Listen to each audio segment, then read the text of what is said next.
Bismillahirrahmanirrahim. Assalamualaikum warahmatullahi wabarakatuh. Alhamdulillah wassalatu wassalamu ala rasulillah. Hayakumullah wa bayyakum wa saddadadillah wa iyyakum alal khairi wal huda mahayyina wa as'aluhu bimannihi wa karamih ayaj'alani wa iyyakum min ahli al-ilmi wal qur'ani tadabbura wa fikha innahu ala kulli syai'in qadir wa bil ijabati jadir. Alhamdulillah, segala puji bagi Allah Subhanahu wa taala yang telah mengumpulkan kita di masjid ini, di Masjid Agung Serampah.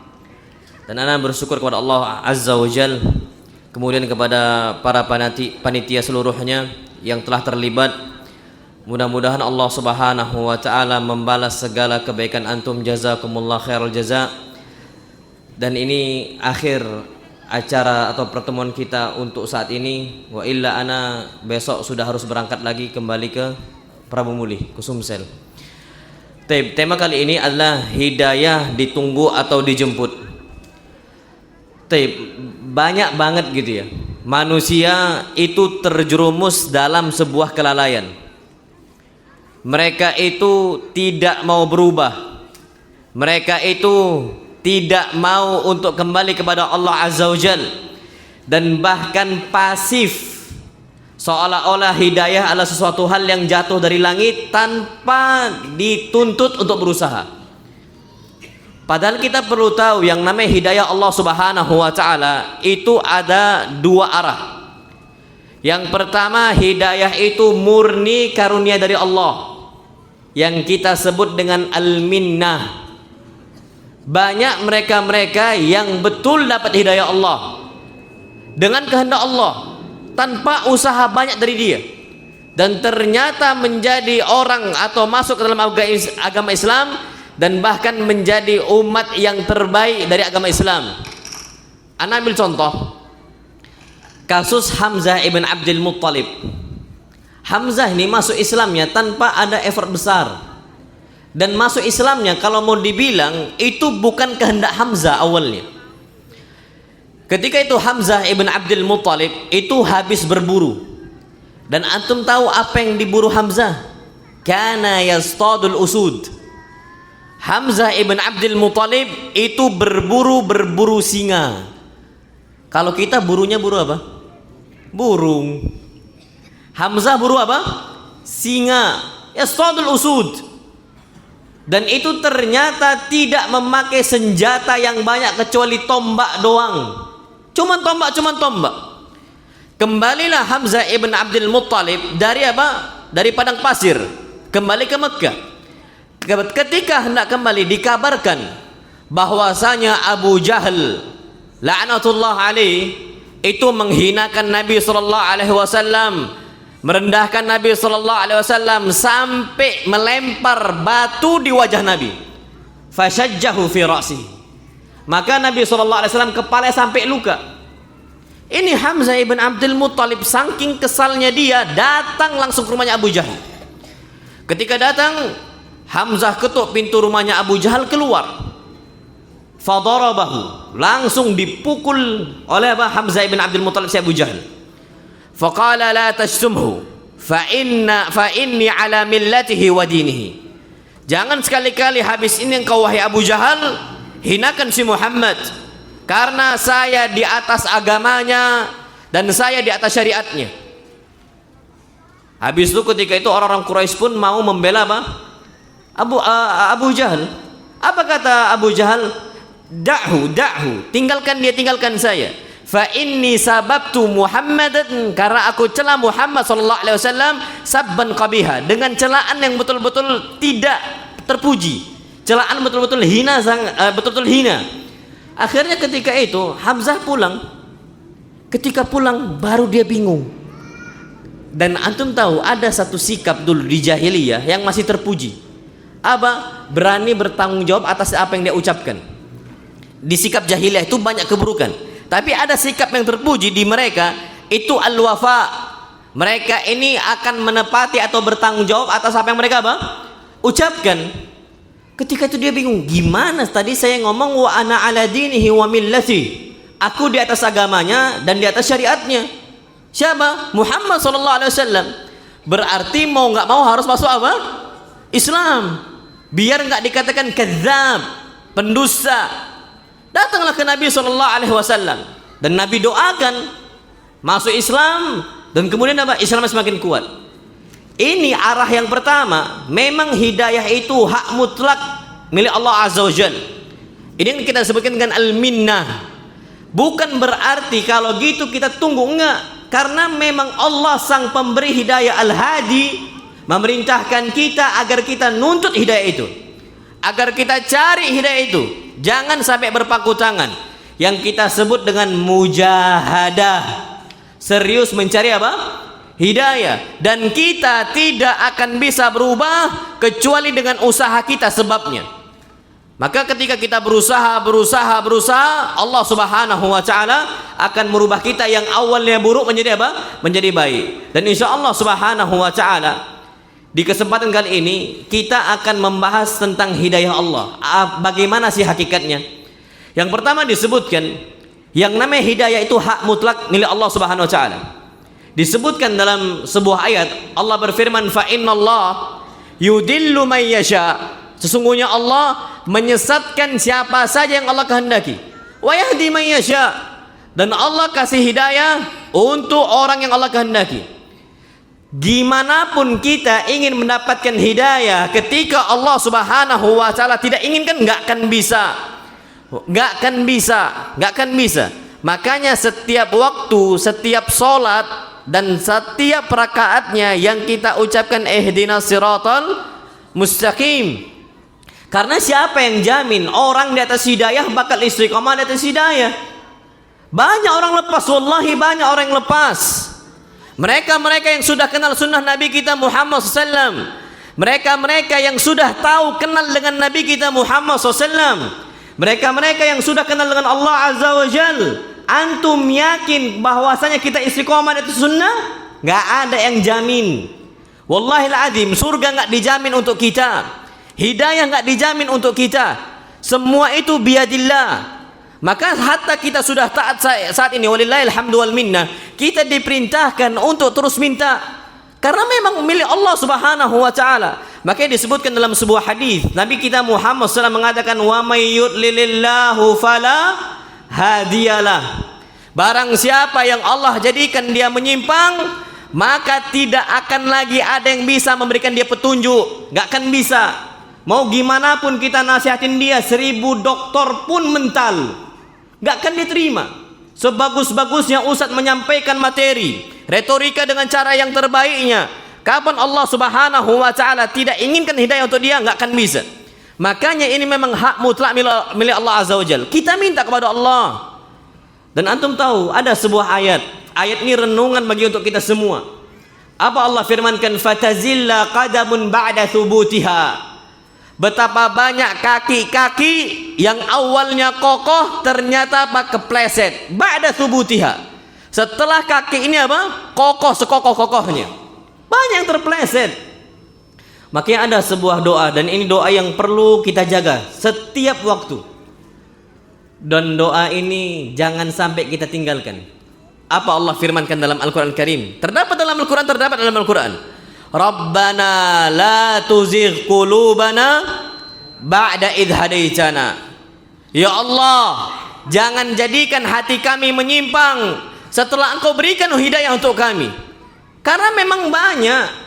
Kita jangan terlalu pede di sini. Antum mau cari dari zaman ke zaman, toib. Antum tahu kisah salah seorang yang dulunya pengikut Nabi Musa, hafizat Taurat, hafal Taurat, ternyata menyimpang karena apa? Fulus hartanya. Siapa? Qarun. Antum jangan ngira Qarun ini orang awam. Qarun ini adalah dia seorang yang hafal Taurat, min Bani Israel, dari kalangan Bani Israel, pengikut Nabi Musa. Ternyata tidak dijamin hidayah oleh Allah Azza wa Jalla untuk apa? Untuk Qarun. Allah nggak berikan itu. Bisa menyimpang Qarun. Wa ma masiru Qarun. Apa akhirnya Qarun? Apa nasibnya? Allah Subhanahu wa taala berfirman dalam Al-Qur'an Al-Karim, fa khasafna bihi wa bidarihil ard. kami timbun Qarun bersama istananya, bersama rumah-rumahnya, bersama harta-hartanya di bawah tanah. Makanya kalau antum gali tanah di Serampah ini, antum dapat emas, antum bilang harta siapa? Padahal harta siapa? Harta mbah kita itu. Tapi ini menunjukkan saking banyaknya hartanya siapa? Qarun. Ternyata nggak aman. Seustad-ustadnya ustad nggak dijamin ketika dipaparkan untuk dia berupa apa? Harta. Jangan sampai merasa aman. Itu ustad, apalagi awam yang nggak hafal Quran, yang nggak hafal apa? Hadis. Di sini kita harus sadar sesadar-sadarnya hidayah ini mutlak milik Allah Subhanahu wa taala. Bahkan Masya Allah, lihat Nabi kita Muhammad sallallahu alaihi wasallam, Nabi pun tidak bisa memberikan hidayah untuk orang ketika itu yang berjasa besar untuk Nabi sallallahu. Siapa? Abu Talib. Sampai Nabi sallallahu alaihi wasallam menangis. Nabi SAW dakwahi Abu Talib. Ternyata di sebelah Abu Talib terdapat siapa? Abu Jahal. Inilah yang membuat Abu Talib terhalangi dari hidayah Allah Azza wa Jal.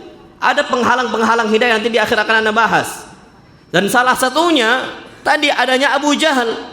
Disebutkan oleh Nabi kita Muhammad SAW saking berharapnya, karena Nabi tahu Abu Talib kondisinya kondisi sakratul maut. Apa kata Nabi SAW untuk Abu Talib? Ya am, wahai pamanku, qul la ilaha illallah kalimatan uhajju laka biha indallah. Wahai pamanku, ucapkanlah sebuah kalimat la ilaha illallah. Ini kalimat aku akan bela engkau di sisi Allah Subhanahu wa taala. Sebesar apapun dosa kita, itu akan dihapuskan dengan ucapan la ilaha illallah.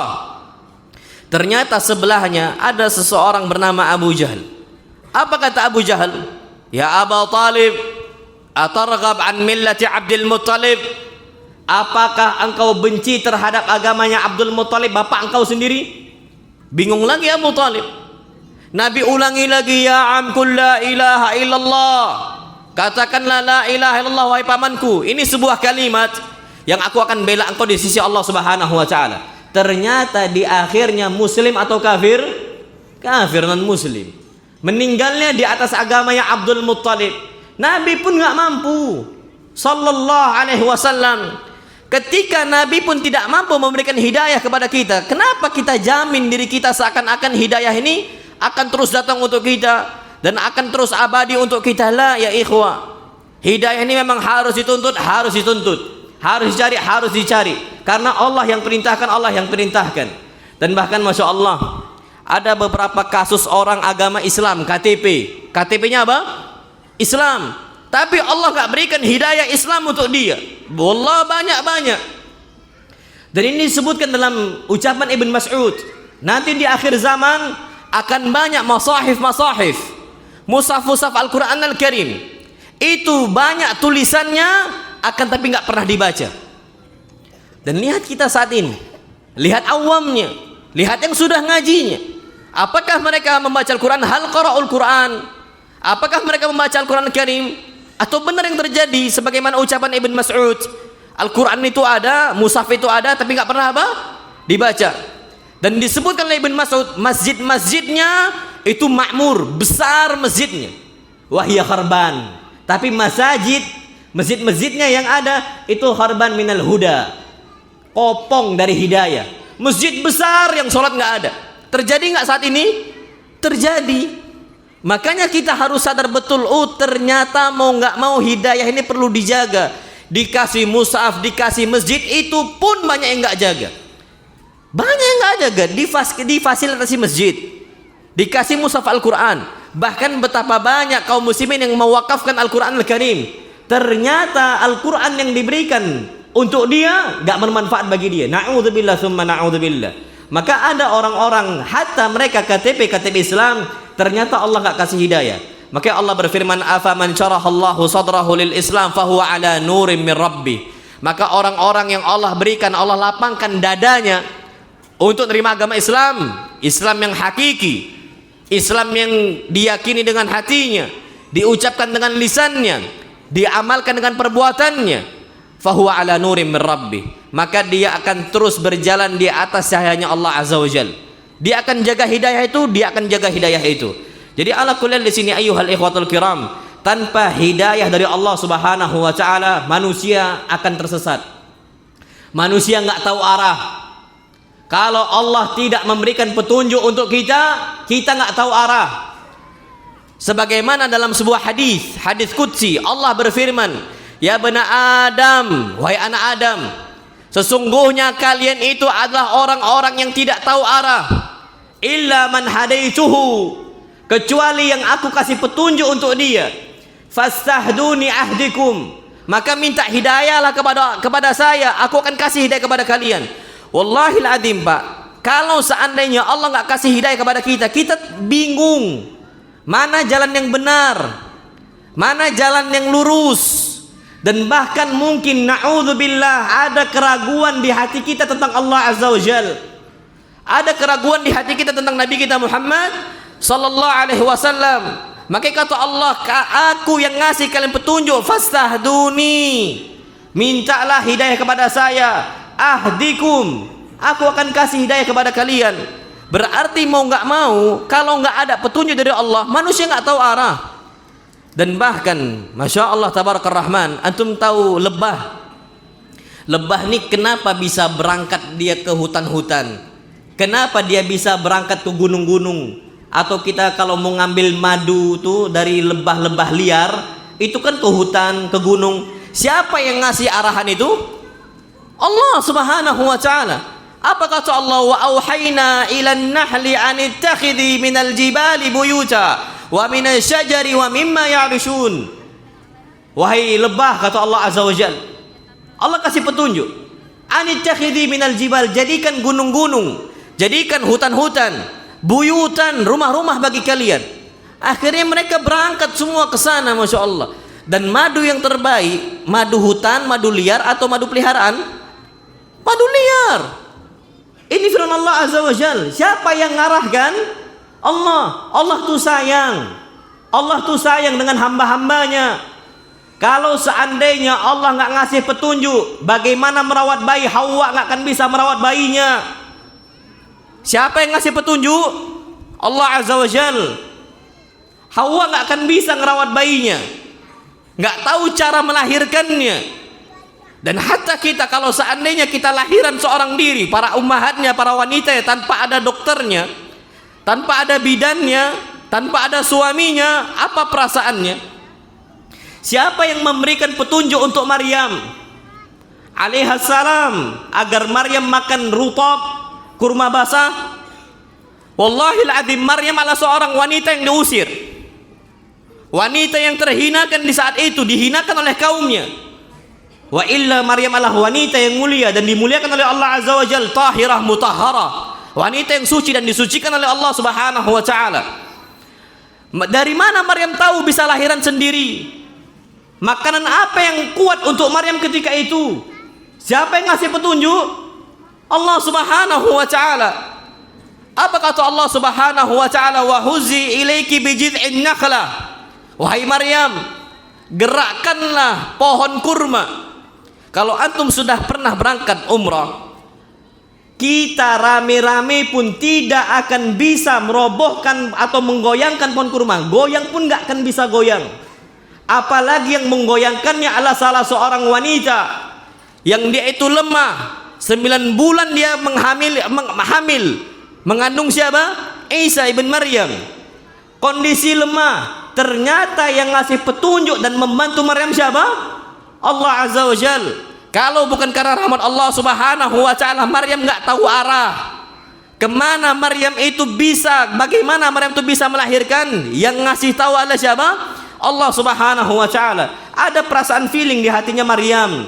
Itulah sayangnya Allah Subhanahu wa taala kepada hamba-hambanya. Maka apa kata Allah Subhanahu wa taala? Walaula fadlullahi alaikum, kalau bukan karena keutamaan dari Allah untuk kita semua, wa rahmatuhu, kalau bukan karena rahmat Allah untuk kita semua, ma zaka minkum min ahadin abada, kita nggak akan pernah tahu urusan diri kita sendiri, nggak akan bisa bersih hati kita, jiwa kita, kehidupan kita abadan, selama-lamanya. Akan tapi Allah Subhanahu wa taala, walakinnallaha yuzakki man yasha, Allah Subhanahu wa taala mensucikan orang-orang yang Allah kehendaki. Allah kasih petunjuk, Allah kasih petunjuk, Allah kasih petunjuk.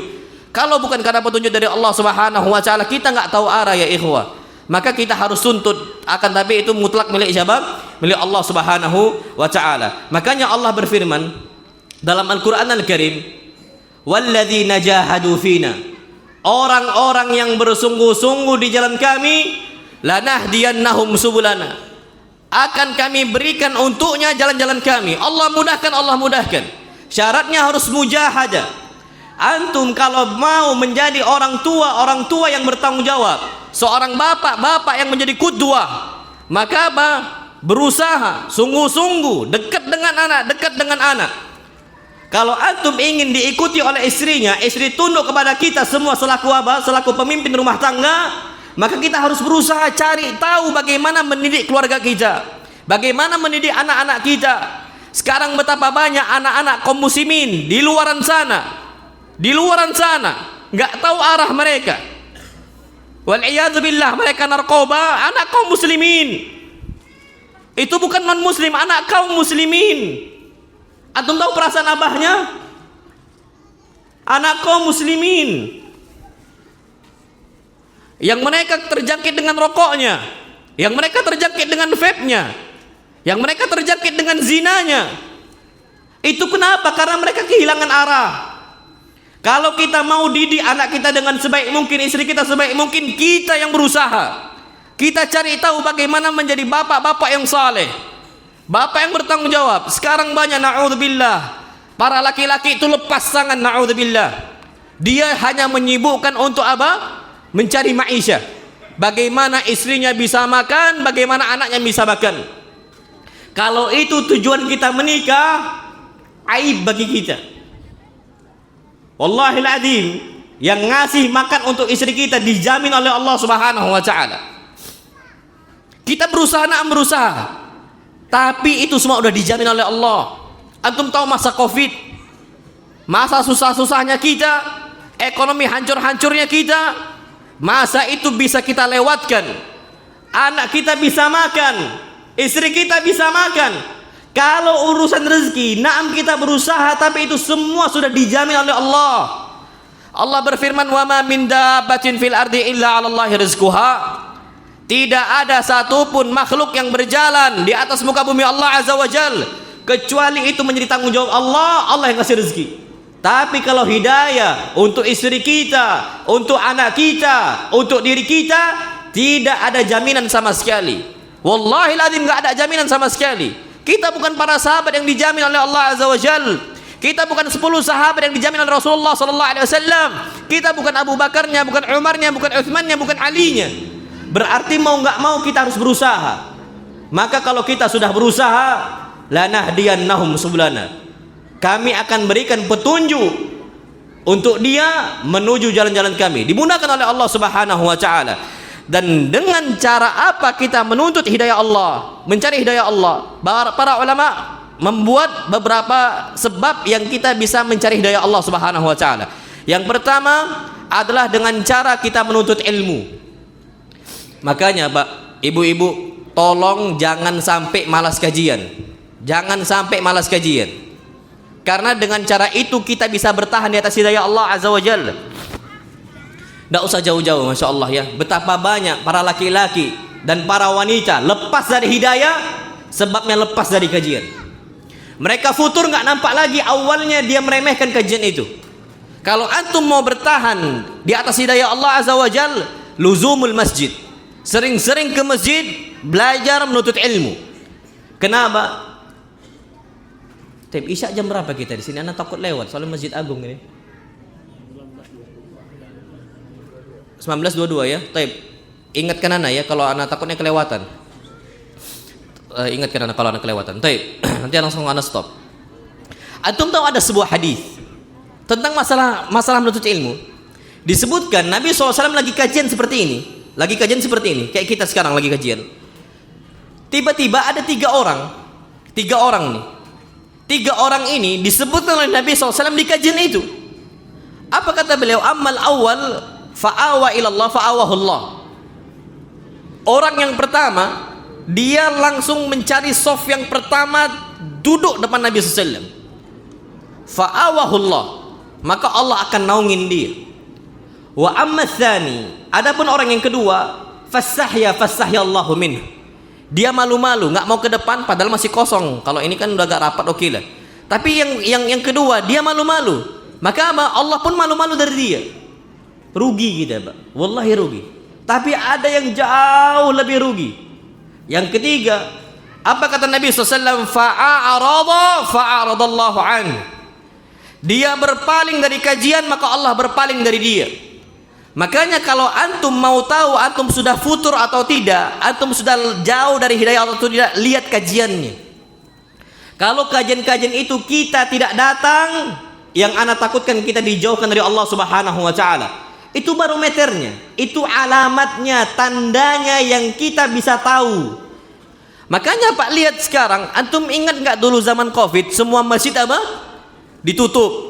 Kajian nggak boleh ada yang ngadakan kajian. Kenapa? Karena harus ada social distancing, harus pakai masker dan sebagainya. Kapan kaum muslimin nggak nampak lagi di kajian? Ketika ba'da Covid. Sudah dibuka, tapi nggak pernah lagi datang. Kenapa? Fa'aradallahu an. Dia berpaling, maka Allah berpaling dari dia. Dan kalau seandainya manusia berpaling dari kita, kita kadang-kadang merasa berat. Istri berpaling dari kita, anak-anak berpaling dari kita, tetangga berpaling dari kita, ikhwah-ikhwanya berpaling dari kita. Kita bingung kemana kita berjalan, kita bingung kemana kita bersandar. Antum pernah nggak bertanya tentang kita, diri kita kepada Allah Azza wa Jal? Apa nasib kita kalau Allah berpaling dari kita?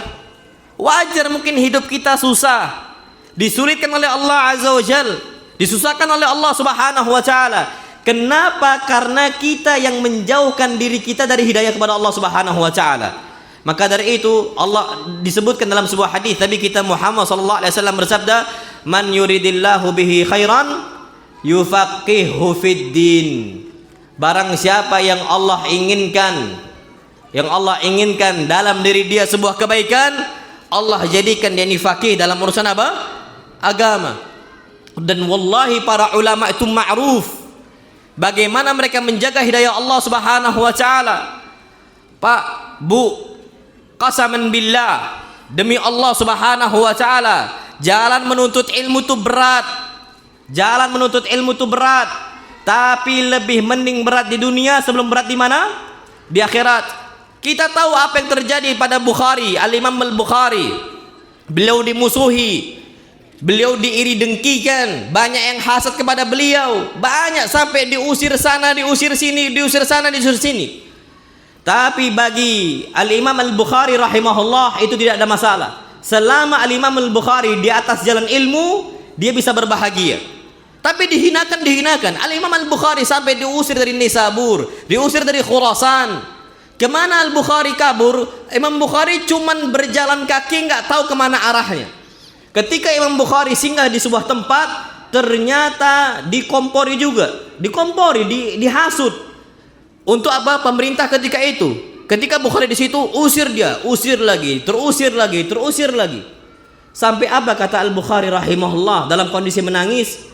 Allahumma dhaqat biyal ardu bima rahubat fatawaffani ilaika ghaira mafsun. Ya Allah, luasnya bumi ini terasa sempit bagi saya. Fatawaffani ilaika ghaira maftun, wafatkan saya sekarang kepada Engkau ghair maftun, tanpa terfitnah untuk membenci kaum muslimin. Al-Imam antum kira Pak, jalan ilmu itu gampang? Lah, antum menjadi dai dimusuhi, antum menjadi dai apa dihinakan.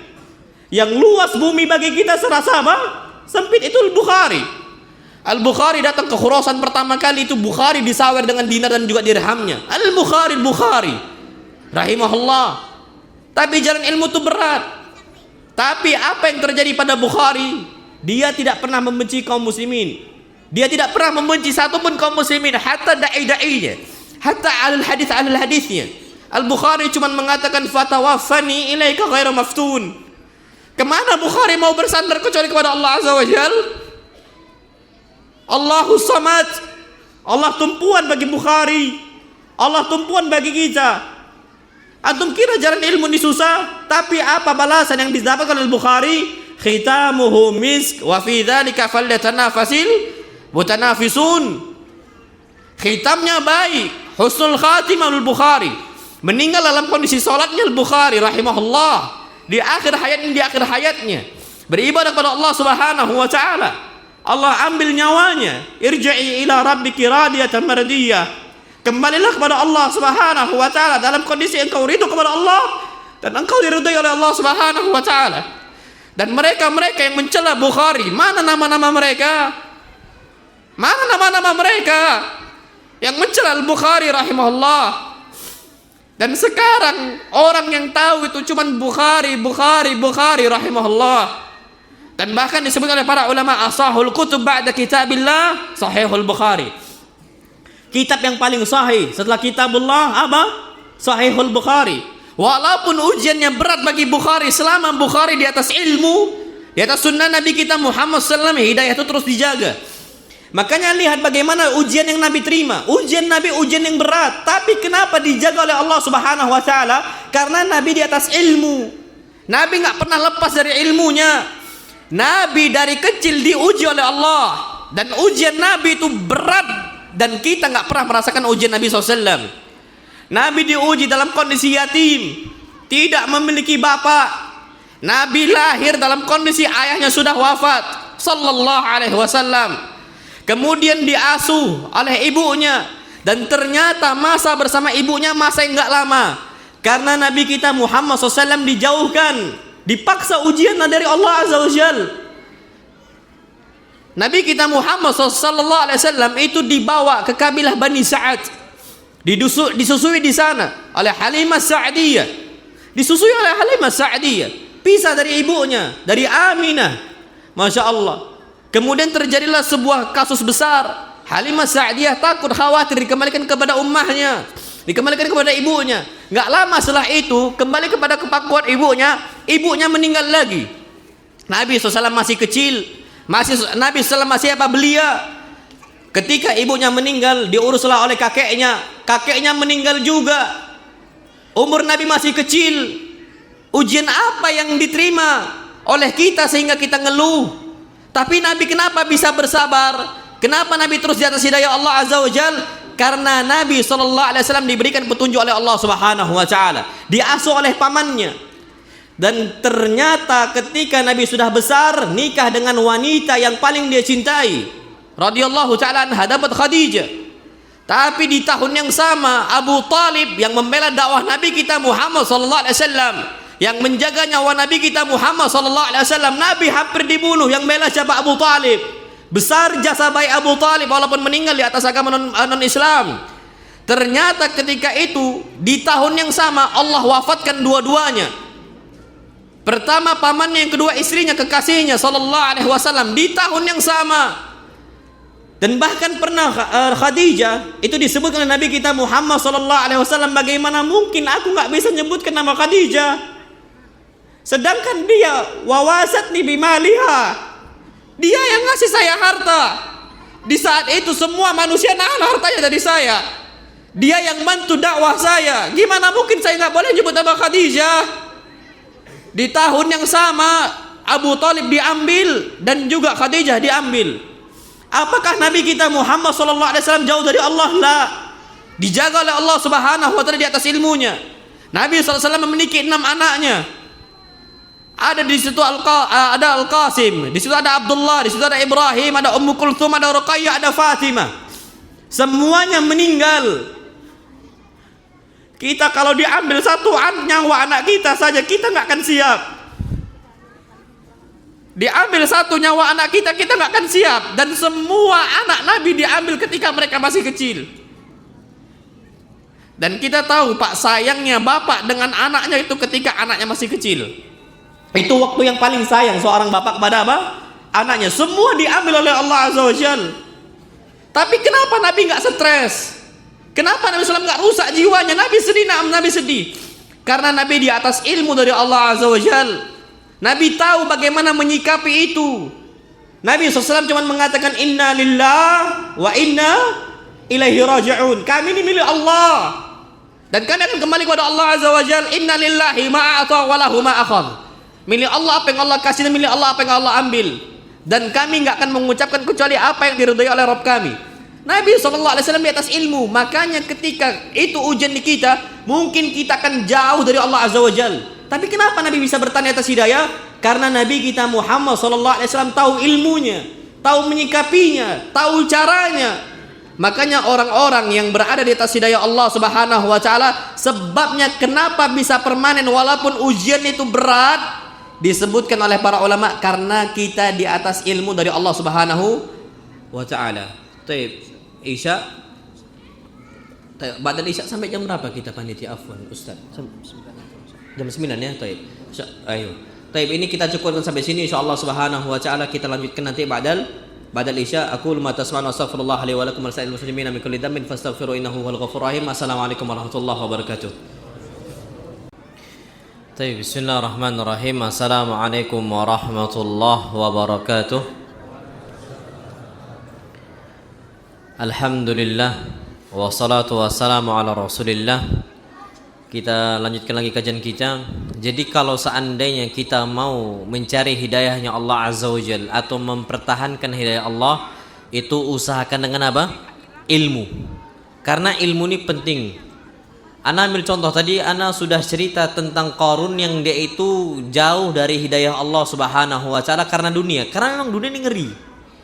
Dunia ini kapan kita nggak bisa kita gunakan ilmu kita sebaik mungkin, wallah ngeri. Ternyata banyak yang selamat di atas hidayah Allah Azza wa Jal, dan dia diselamatkan oleh Allah dari fitnah dunia. Sebabnya apa? Ilmu. Ana ambil contoh ringkas saja, Aisyah radhiyallahu taala anha. Aisyah ini adalah seorang wanita biasanya yang sibuk dengan perhiasan, yang sibuk dengan pakaian. Bapak-bapaknya atau mak-maknya? Ya mak-maknya lah. Ya mak-mak ini sikit-sikit beli baju baru kan gitu. Ayo sahih. Dan ini terjadi. Dan kita perlu tahu kondisi orang itu jauh dari hidayah Allah, rata-rata sebabnya itu dunia. Aisyah itu sadar bagaimana nyikapi dunia, tahu hakikat dunia karena ada ilmunya, akhirnya selamat. Ana ambil contoh, disebutkan oleh keponakannya sendiri ini, masya Allah, Ibn Zubair radhiyallahu taala anhu. Dia mengatakan, "Makanat Aisyah tastajiddu thawban." Aisyah ini enggak pernah beli baju baru. Jadi pakaiannya itu cuma dua. Apa yang dipakai sama apa yang dicuci. Pak, istri antum berapa bajunya? Ikhwan ada yang cerita, Ustaz, di rumah ana itu di kamar ada satu lemari besar, dua pintu. Semua isinya dijajah oleh istri. Ana tuh cuman dapat satu laci aja. Itu udah sama kaos, udah sama celana, udah sama jubah, udah sama celana dalam, semua di situ. Kalau istrinya semua lemari dikuasai oleh dia. Beda nggak sifat Aisyah dengan sifat istri kita? Oh jauh. Kayak ibu-ibu yang ngaku kan. Jauh. Kenapa jauh? Aisyah ilmu yang besar tentang dunia, sadar Aisyah. Oh enggak lah, kan Aisyah dituntut untuk apa kondisi kurang. Oh tunggu dulu, kita perlu tahu siapa Aisyah. Aisyah ini putri orang yang kaya, istri dari orang kaya Nabi kita Muhammad sallallahu alaihi wasallam. Abu Bakar wallah ma'ruf dengan kekayaannya. Dan bahkan Aisyah sendiri pun orang kaya aslinya. Aisyah punya budak. Budak ini kalau dihitung, dikonvertkan di zaman kita sekarang itu udah sampai MM-an. Budak lo ya, budak. Ini jauh lah dari harta onta, harga onta dan sebagainya. Itu miliaran mahal budak. Aisyah punya budak dia kaya Aisyah. Tapi sadar Aisyah ini nggak memperkaya dirinya di atas muka bumi Allah Azza wa Jal.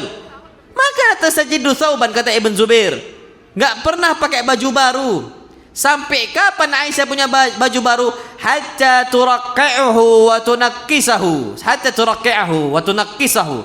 Sampai Aisyah itu ketika dapati pakaiannya bolong, dijahit. Bolong, dijahit. Bolong, dijahit. Ketika banyak jahitannya, dibalik oleh Aisyah. Ketika udah dibalik masih bolong juga, baru baju baru. Mak istri kita. Apakah seperti itu istri kita? Enggak. Makanya istri kita kadang-kadang kita ini payah. Banyak suami-suami ngeluh. Dituntut oleh siapa? Istrinya. Tapi Aisyah sadar. Makanya terus berada di atas hidayahnya Allah Subhanahu wa ta'ala. Bahkan yang lebih menakjubkan pada diri Aisyah disebutkan Muawiyah ibn Abi Sufyan ini berbakti untuk ummahnya, untuk Aisyah. Karena Aisyah itu ibu kita. Wallahi ummi wa ummukum. Aisyah itu ibu ana. Wallahi ibu ana. Ala ra'si ana, ala ra'si. Di atas kepala ana. Aisyah radhiyallahu ta'ala anha. Dan umminya antum. Aisyah ini Masya Allah Tabarakar Rahman dikasih oleh Muawiyah karena Muawiyah mau berbakti kepada ibunya. Nabi sudah meninggal, Nabi SAW sudah meninggal. Dibawa oleh Muawiyah 80.000 dirham. Yang mana ketika itu 1 dirham bisa beli 1 kambing. Ketika itu 1 dirham bisa beli apa? Satu kambing. 80.000 dirham dikasih oleh Muawiyah. Akhirnya di pagi hari dikasih oleh Aisyah, dikasih oleh Aisyah, dikasih oleh Aisyah, dikasih oleh Aisyah. Fama amsat, sampai di sore hari tidak ada yang tersisa walaupun 1 dirham. Habis semuanya. Apa kata pembantunya Aisyah? Ya Aisyah, lau abqaiti lana dirhaman nashari bihi lahma. Kenapa engkau enggak sisakan 1 dirham? Sehingga kita bisa beli kambing, kita makan dagingnya. 1 dirham, sisakanlah. Kita untuk makan, kita belum makan ini. Apa kata Aisyah? Oh iya, lau dzakkartini afa'altu. Kalau kau ingatkan, aku akan kerjakan tadi. Aku akan sisakan 1 dirham. Pak, Masya Allah, ingat sedekah, lupa makan. Kalau kita ingat makan, lupa sedekah. Itu Aisyah wanita. Selamat dia di atas hidayahnya Allah Subhanahu wa ta'ala. Dikasih harta. Apakah belok artinya Aisyah? Enggak. Karena sadar yang namanya dunia cuma dunia. Dan bahkan kata Nabi SAW, lau kanatid dunya ta'dil indallah janaha ba'udah. Kalau seandainya dunia ini setara di sisi Allah Subhanahu wa ta'ala seperti senilainya sayap seekor nyamuk, masa kau kafirah. Allah enggak akan kasih minum seteguk pun untuk orang kafir. Anak mau nanya sekarang, orang kafir minum enggak? Minum, bahkan mereka bangun rokok tinggi-tingginya. Dunia mereka bangun. Berarti itu hina di sisi siapa? Allah. Dan itu yang kita kejar, na'udzubillah. Makanya mereka para sahabat Nabi kita Muhammad SAW tidak ada masalah enggak makan. Lapar, tersiksa. Tapi mereka lebih nyaman dibandingkan mereka jauh dari hidayahnya Allah Subhanahu wa ta'ala. Ana ambil contoh Abu Hurairah ma'ruf. Siapa Abu Hurairah? Sahabat Nabi kita Muhammad SAW. Sampai dia mengatakan, wa in kuntu, aku ini dulu pernah apa? La ashuddul hajara fi batni. Aku itu pernah ikat batu di perut saya. Saking laparnya siapa? Abu Hurairah. Bahkan sahabat Nabi kita Muhammad SAW yang lain itu sampai melapor ke Nabi. Dia mengatakan, ya Rasulullah, ju'na walam nasbir. Ya Rasulullah, kami ini lapar, kami nggak bisa sabar. Tapi apakah mereka langsung tinggalkan ilmunya dan mereka sibuk dengan dunia? Oh enggak. Mereka cuma minta solusi dari Nabi. Apa solusinya? Mereka pengen tahu ilmu itu gimana. Ternyata jawaban Nabi cuma satu. Ilmunya apa? Isbir, sabar. Lewat. Nah kita sekarang kapan ekonomi lagi rusak-rusaknya, nggak ada ilmu, langsung mengerjakan apa yang Allah haramkan. Kerja di tempat-tempat yang haram, atau kita ini nipu, na'udzubillah. Dan bahkan takut kita keluar dari tempat yang haram karena takut ekonomi kita makan apa, ya kan? Tapi kalau para sahabat tahu ilmunya, mereka nggak ada masalah. Mereka cuma tahu apa sih solusinya. Ketika kami lapar ya Rasulullah, isbir, sabar aja sudah.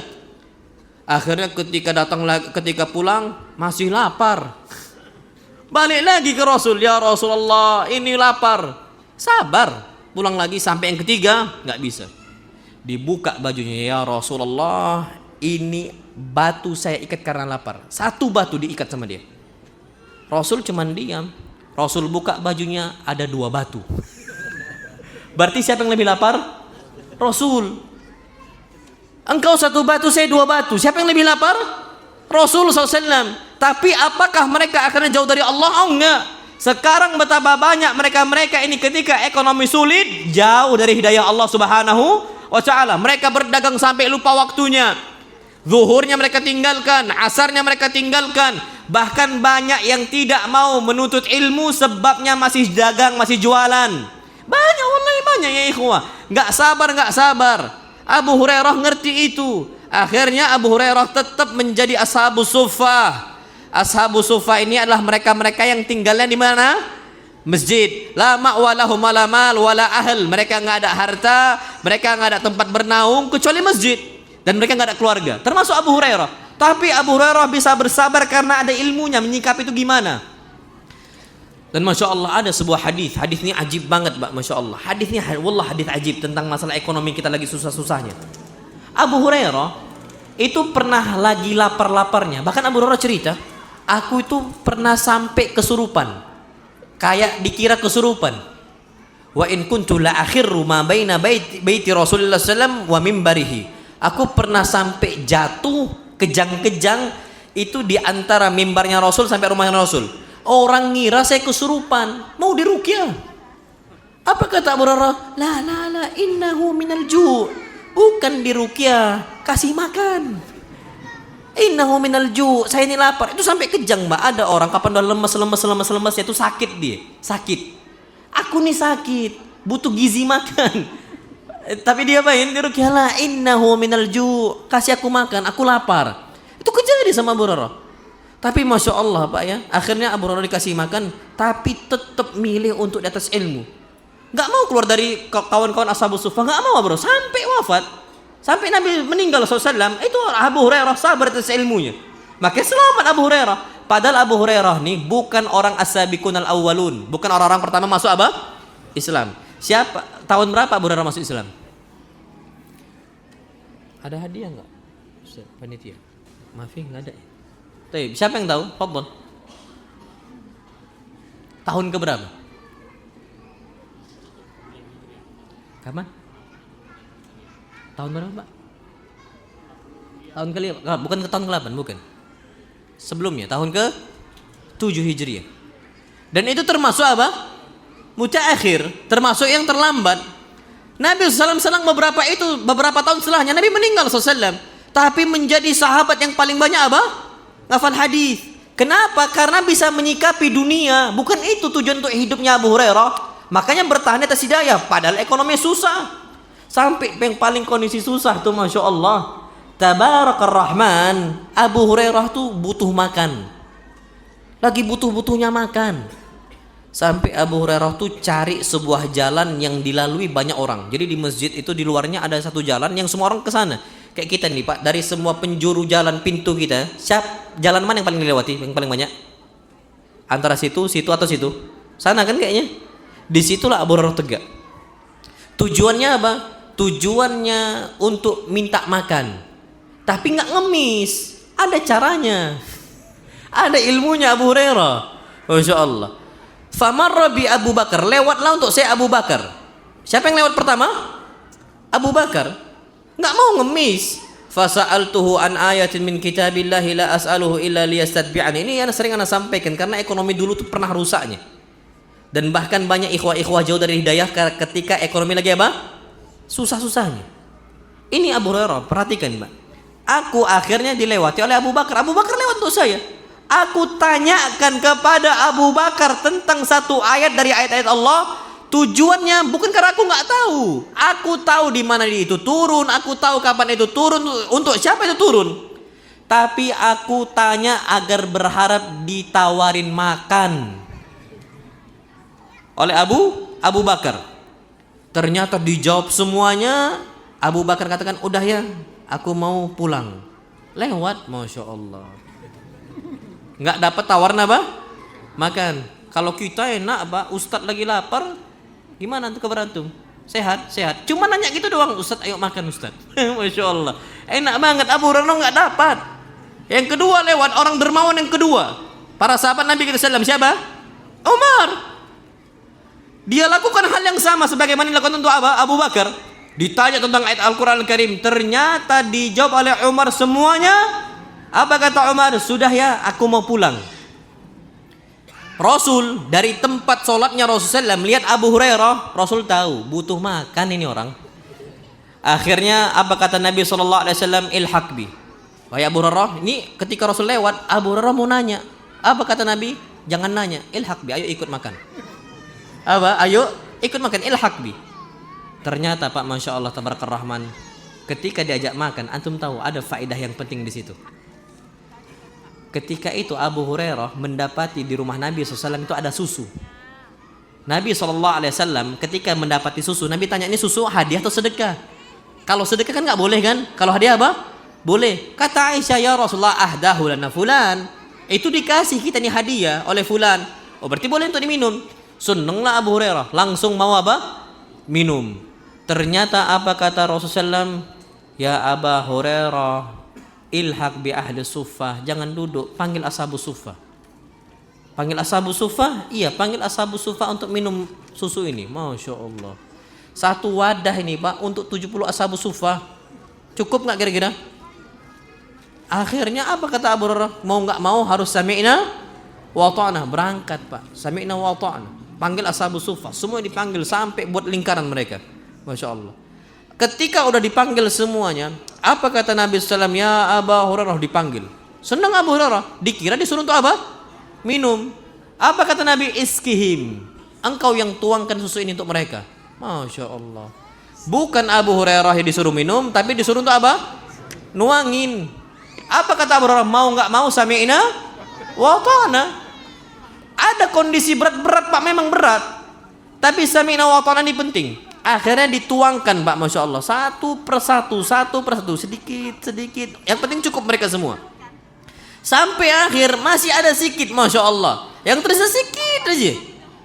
Apa kata Abu Hurairah? Oh, ini kesempatan bagi saya untuk saya bisa apa? Minum. Dan antum tahu susu faidahnya. Kata Nabi SAW, la a'lam syai'an yughni minal ju'i wal 'atash illa laban. Aku nggak tahu ada sebuah hal yang bisa menghilangkan lapar dan hausnya kalian kecuali apa? Susu. Ibu-ibu, tolong ibu-ibu. Suara ibu-ibu tolong, Masya Allah.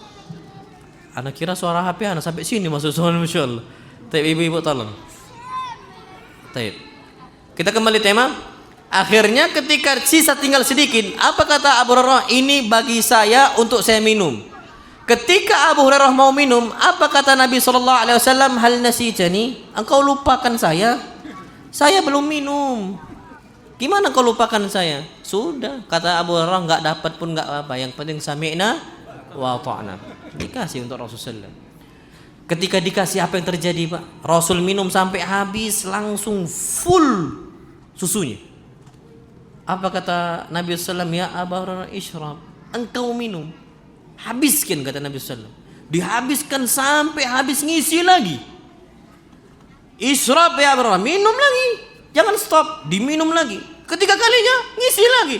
Ishrab Abu Hurairah, minum lagi. Jangan kau stop. Ketika diminum Pak, yang keempat kalinya disuruh minum, apa kata Abu Hurairah? Ya Rasulullah, lam ajid lahu maslaka. Ini enggak ada lagi tempat kosong, katanya. Saking fullnya. Apa yang dapat antum ambil faedah di sini Pak? Orang kapan sami'na wa ata'na di atas hidayahnya Allah Subhanahu wa taala, ekonomi sulit, ternyata dialah rezeki yang paling banyak. Di antara Abu Hurairah dengan ashabu suffah yang lain, siapa yang paling banyak minum susu? Abu Hurairah. Makanya antum nggak perlu khawatir di situ. Yang penting kita taat, yang penting kita dengar. Nah, ketika Abu Hurairah sadar, apakah ketika hidup susahnya Abu Hurairah tinggalkan ilmu? Enggak. Karena ternyata di ilmu itu rezeki Allah tuh luas. Dan antum tahu, Masya Allah, istrinya Abu Hurairah, Allah kasih rezeki untuk Abu Hurairah istri yang kaya. Jadi kalau seandainya Pak, antum punya anak, jangan takut antum letakkan anak antum di pondok pesantren. Kan yang ditakutin nanti anak kita makan apa? Masa mau makan kitab kuning? Pak, sampai detik ini anak nggak pernah makan kitab kuning. Anak sampai detik ini makan rendang. Nikmat kita makan, nggak usah takut Pak. Nanti istri kita, nanti anak kita nikah dengan siapa? Wanita mana yang mau dengan menjadi istri anak kita? Tenang, Abu Hurairah dapat istri yang cantik, kaya pula, dermawan pula. Bukan dermawan, dermawati. Iya, apa? Dermawati gitu kan? Anda nggak tahu, bukalah KBBI ala kuliah. Iya, derma orangnya apa? Suka berderma, suka ngasih. Kenapa? Ketika kita di atas ilmu, Allah akan bukakan semuanya. Jadi hidayah itu terus ada, rezeki juga apa? Ada. Makanya antum nggak perlu khawatir Pak. Ketika antum menuntut ilmu kajian maghribnya, tinggalkan aja udah dunia. Nanti insya Allah Allah akan ganti. Karena yang Allah minta itu, ya Allah, cuman ba'dal maghrib sampai kapan? Isya. Berapa lama sih itu? Paling sejam. 24 jam, masa sejam nggak bisa untuk belajar? Masa nggak bisa untuk kajian? Maka hadir untuk kajian. Dan ini bukan cuma untuk bapak-bapak, emak-emak kajian juga. Kajian juga emak-emak. Kenapa anak sarankan emak-emak ikut kajian juga? Anak nggak yakin dengan bapak-bapaknya. Bapak-bapaknya kajian. Pas pulang ke rumah, apa kata Ustadz?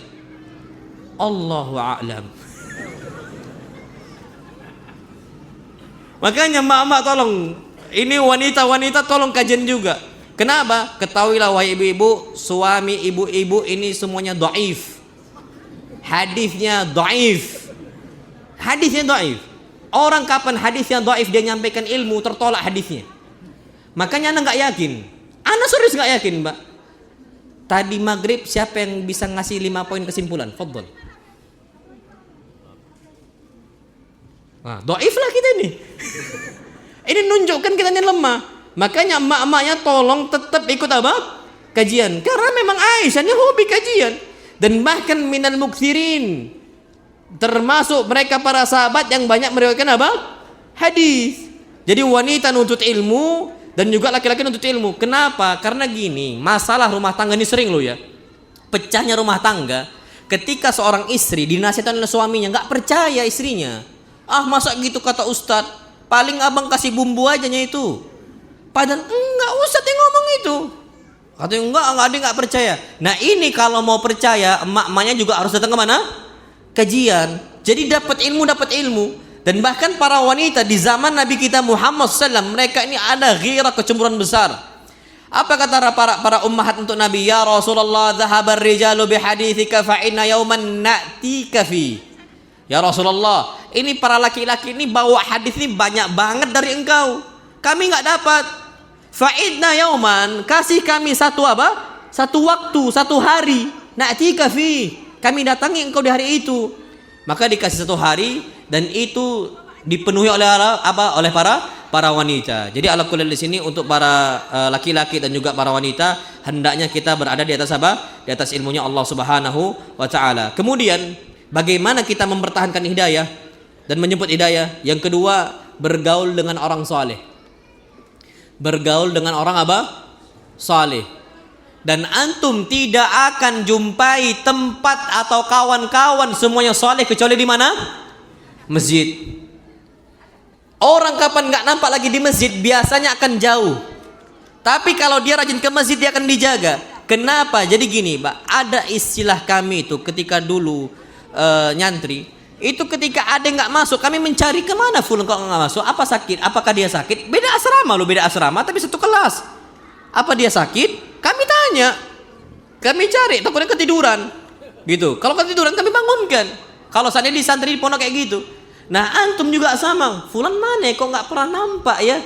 Itu hadiah dari Allah Azza wa Jalla ketika antum diletakkan di bi'ah-bi'ah yang salihah, di lingkungan-lingkungan yang baik. Itu nikmat Allah, nikmat. Makanya Pak, kalau anak kenal berapa ikhwah, anak akan tanya mereka, mana Pak Fulan, kok nggak nampak? Oh sakit Ustaz, kita jenguk dia sekarang, beliau sekarang. Itu sering Mbak. Dan bahkan pernah kejadian anak ngisi di sebuah tempat, nggak pernah nampak. Mana Pak Fulan, udah tua memang. Anak tanya, afwan ikhwah, Pak Fulan mana ya, kok nggak nampak lagi? Udah meninggal Ustaz. Masya Allah, Nabi bilang, antum kenapa nggak ngabarin? Antum kan sibuk kemana-mana. Masya Allah, akhirnya nggak nampak lagi. Sudah meninggal rahimahullah.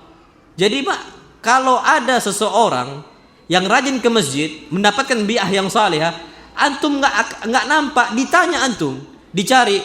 Kalau dicari itu ditarik lagi oleh kawan-kawan. Dan antum tahu yang namanya kawan yang saleh itu atau kawan yang buruk, kriteria satu. As-sahibu sahib. Kawan tuh apa? Narik.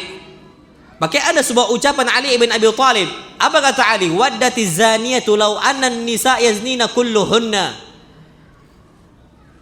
Kata Ali ibn Abi Thalib, seorang wanita pezina akan berharap semua wanita ikut apa?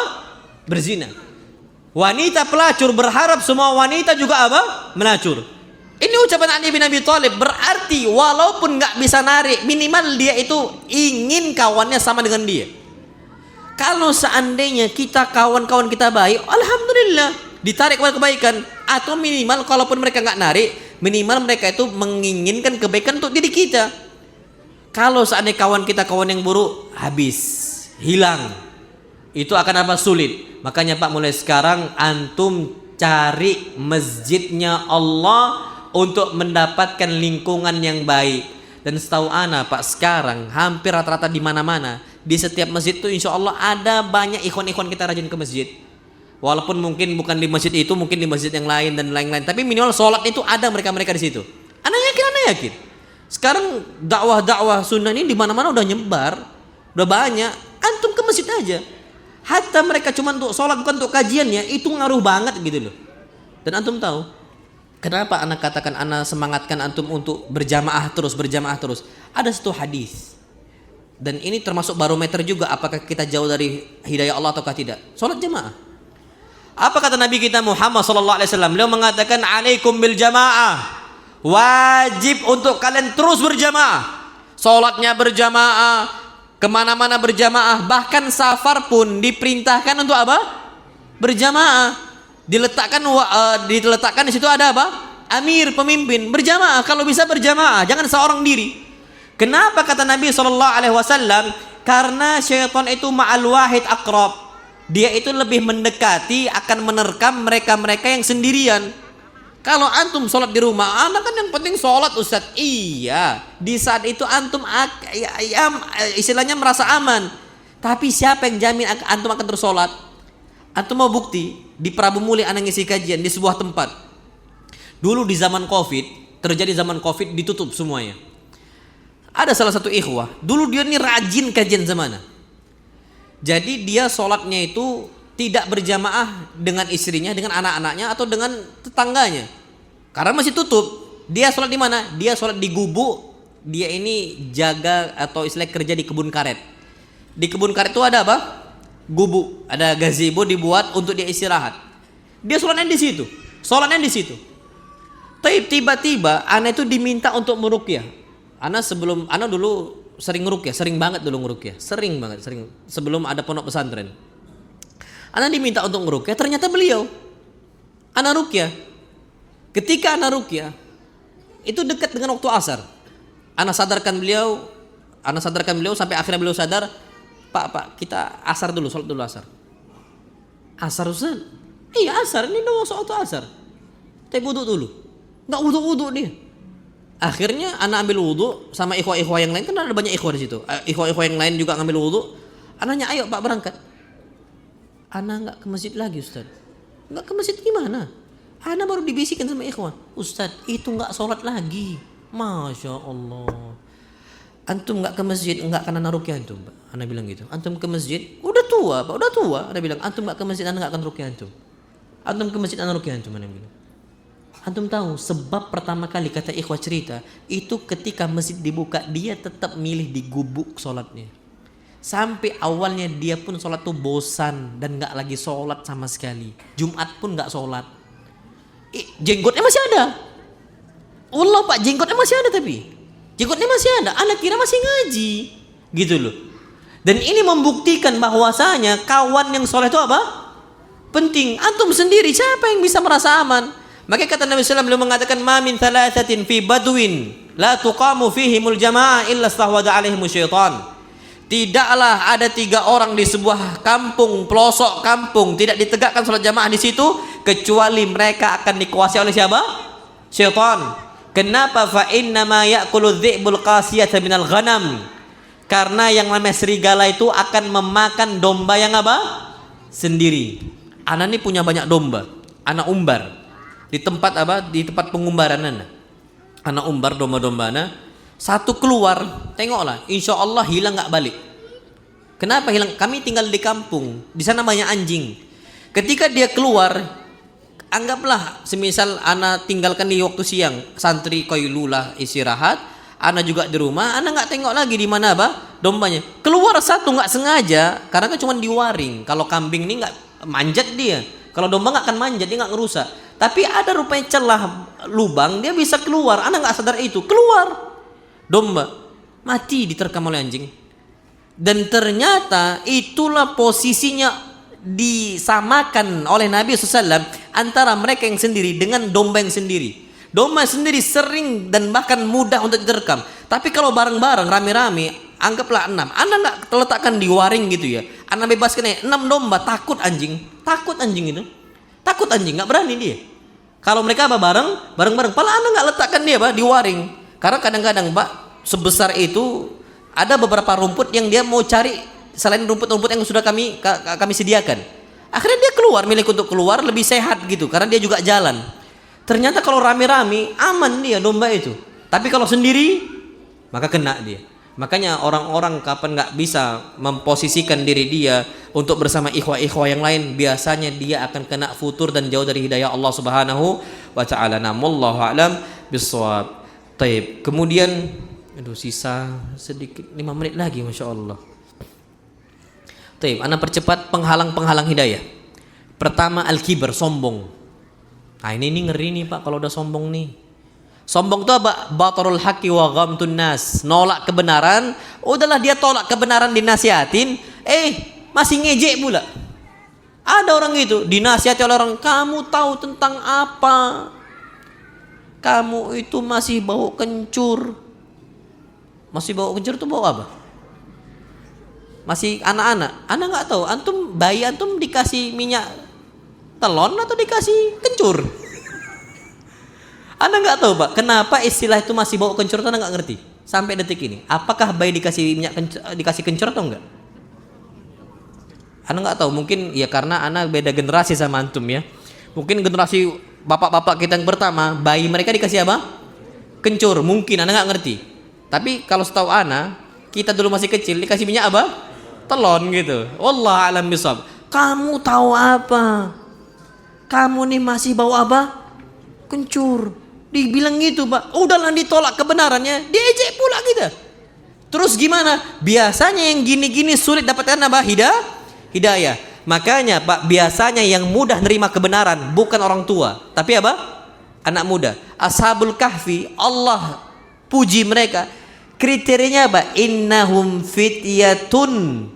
Mereka adalah apa? Anak muda. Para pemuda mereka Ashabul Kahfi. Tapi kalau yang sudah tua-tua ini biasanya agak sulit. Tapi yang perlu kita perhatikan Pak di sini, tetap ketika kita sampaikan kepada mereka yang sudah tua harus ada adab. Ketika nggak diterima nggak apa-apa, doakan. Disampaikan nggak terima nggak apa, doakan. Terus doakan kebaikan. Insya Allah hidayah Allah akan menghampiri mereka. Yang kedua, ittiba'ul hawa, ngikuti hawa nafsu. Ini penghalang hidayah terbesar.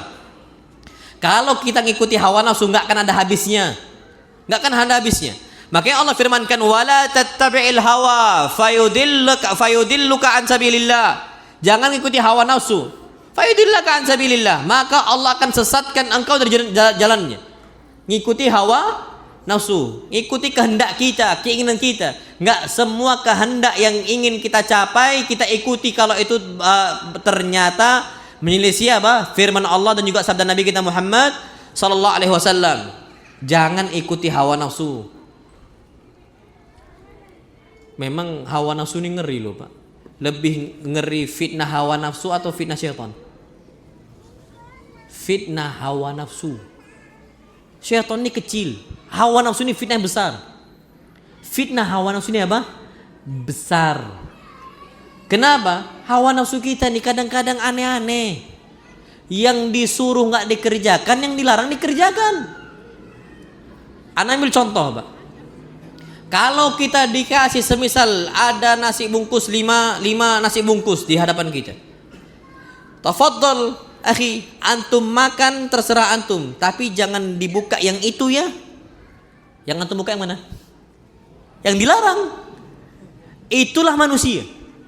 Antum tahu Nabi Adam alaihi salam dengan segala kenikmatan semuanya loh ya. Ada susunya, ada buah-buahannya, semua halal. Yang enggak halal cuman satu buah. Yang dimakan yang mana? Yang dilarang. Ini sering penyakit manusia. Kapan disuruh enggak dikerjakan, kapan dilarang dikerjakan.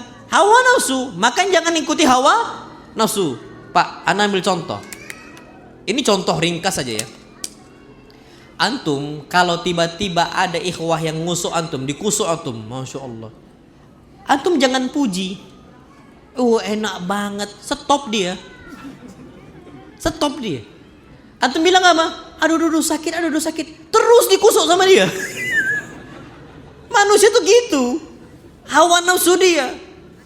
Perhatikanlah. Makanya anak-anak kecil caranya itu Pak, kalau nggak mau nurut antum ada caranya. Anak antum manjat pohon, jangan suruh turun. Nggak akan turun. Naik lagi tinggi. Mikir dia turun insya Allah. Hawa nafsu. Turun dia. Anak antum disuruh pulang nggak pulang-pulang, jangan suruh pulang. Nggak pulang dia. Terus gimana? Jangan pulang. Tinggal di sana sama di rumah kawan kamu ya. Jangan pulang. Pulang dia. Itulah makanya hawa nafsu. Ini Pak, hawa nafsu kita suka aneh-aneh. Dan ini bukan untuk anak kecil saja, hatta orang dewasa pun kena. Karena Nabi Adam ketika kena ujian hawa nafsu itu, apakah Nabi Adam orang dewasa ataukah bukan? Dewasa Nabi Adam. Kena. Disitulah kita Pak, penghalang hidayah karena kita suka ngikuti apa? Hawa nafsu. Wallahu a'lam bishawab. Aduh habis. Masya Allah. Terakhir. Terus menerus buat dosa. Dosa kecil ataupun dosa besar. Kalau diulang berkali-kali, itu penghalang hidayah besar dari kita.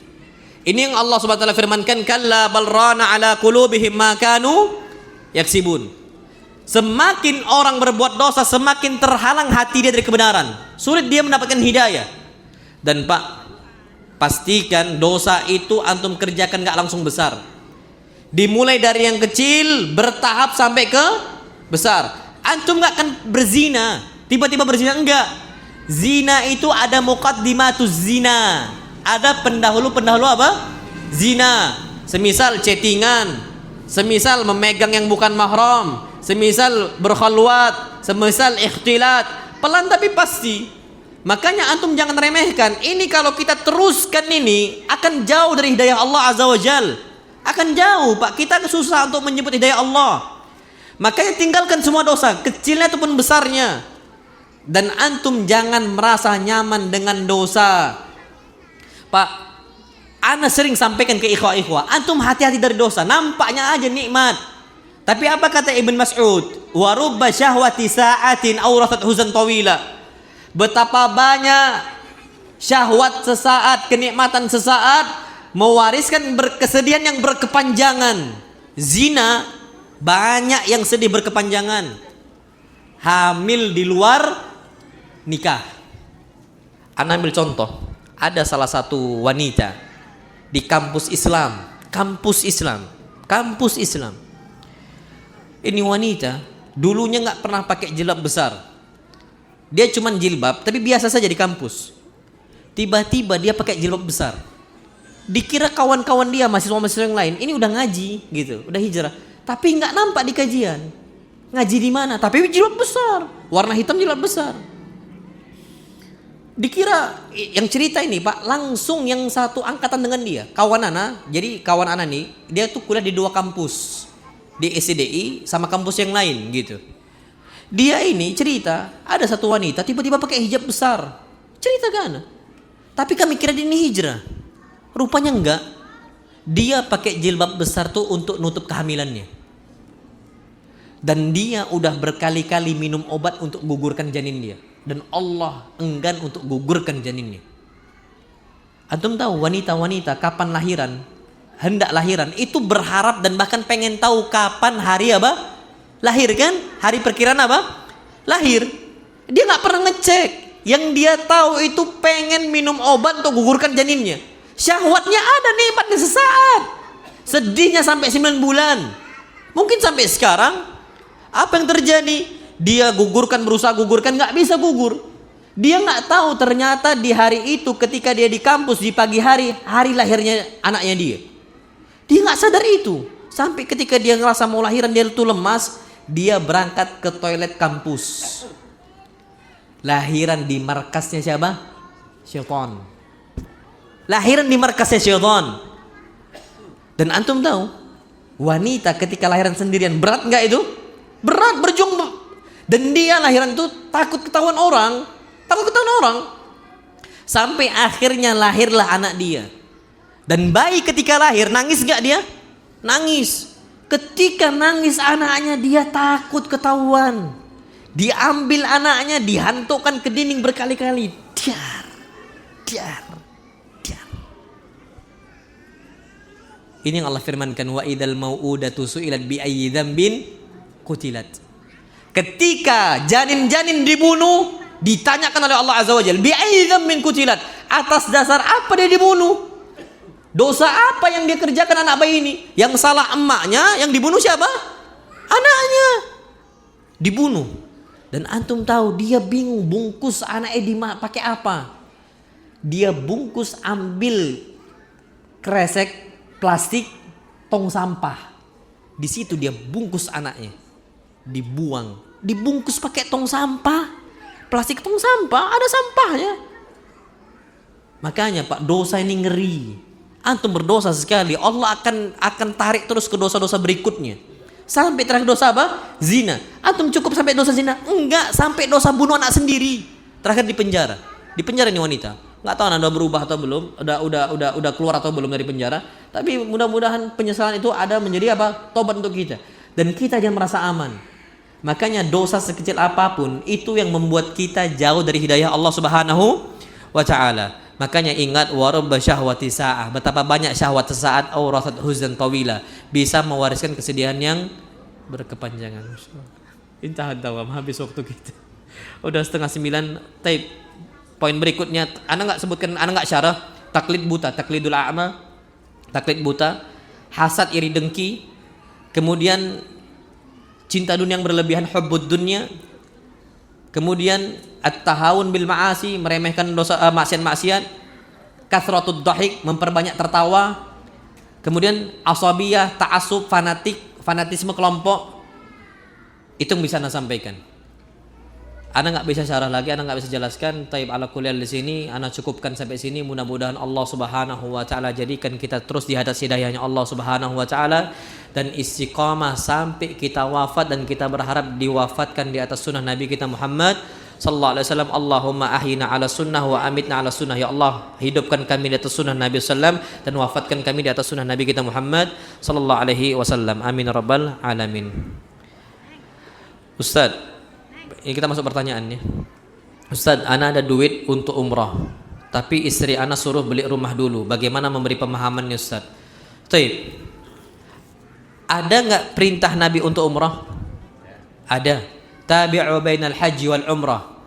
Selalulah iringi antara haji dan juga apa? Umrah. Ada nggak perintah Nabi untuk bangun rumah? Nggak ada. Terus gimana caranya? Antum berangkat umrah, minta rumah dari Allah di depan Ka'bah. Selesai. Mustahil? Nggak mustahil. Itu pernah terjadi sama ana. Pernah kejadian sama ana. Ana dulu, ana cerita Pak, ini mungkin kita rasa kayak mustahil. Ustadz nih, ana dulu gajinya kecil. Sampai sekarang gajinya bawa UMR, tapi ana banyak usaha gitu. Ana walillahi alhamdulillah minna, ana ada usaha. Tapi di pondok itu gajinya kecil, di bawah UMR ala kulli hal. Tapi ana diundang dakwah sana, dakwah sini, dakwah sana, dakwah sini. Ana berangkat dakwah itu minjem mobil. Ustadz, salah satu ustadz termasuk senior, ustadz senior yang mengatakan, udah antum pakai aja mobil ana sudah. Setiap ana pakai, ana nggak enakan sama beliau. Bisa jadi istrinya mau pakai, bisa jadi beliau nggak bisa jalan-jalan sama anaknya gara-gara dipakai oleh ana.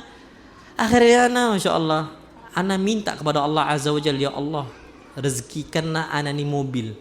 Itu pertama kali ana ucapkan, berkali-kali. Ana nih dengan polosnya aja ya ana minta. Nggak lama setelah itu, ada salah satu ikhwan bilang, Ustaz, antum umroh ya? Antum nggak usah mikirkan biaya, penting antum berangkat umroh. Oh, ana ahlan wa sahlan. Kita terimalah. Berangkat umroh. Antum tahu setiap putaran itu ana minta Allahumma rzuqni markaban hanian. Ya Allah, kasihlah untuk saya kendaraan yang nyaman. Antum minta kendaraan, jangan sekedar kendaraan yang nyaman. Kata Nabi gitu. Markab hani, kendaraan yang apa? Nyaman. Kalau sikit-sikit mogok, capek nanti. Iya, antum nggak mogok pun mati AC kan tak enak kan? Apakah haram? Nggak haram.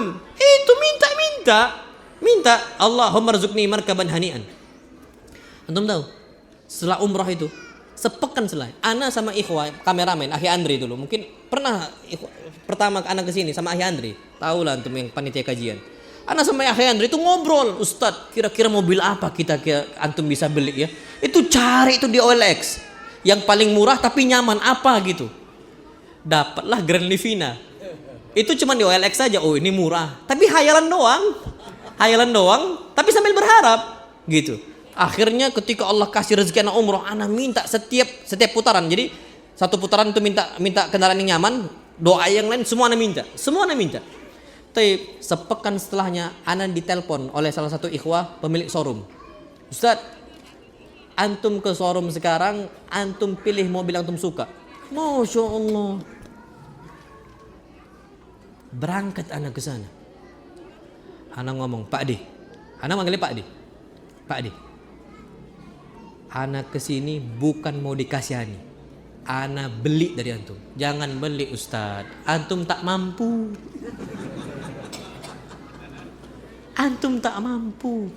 Enggak, anak enggak mau. Anak akan bayar sebisa anak. Bismillah, anak ada dagangan, anak bilang. Anak ada dagangan. Antum mampu berapa Ustaz? Gaji antum UMR 2 juta insya Allah, Nabi bilang. Tapi antum ambil 2 juta, fadl antum pilih. Ana bingung milih mobil yang mana gitu kan. Grand Livina nggak ada di situ. Akhirnya ana milih waktu itu Xenia waktu itu Xenia yang paling lama, yang lampunya masih apa?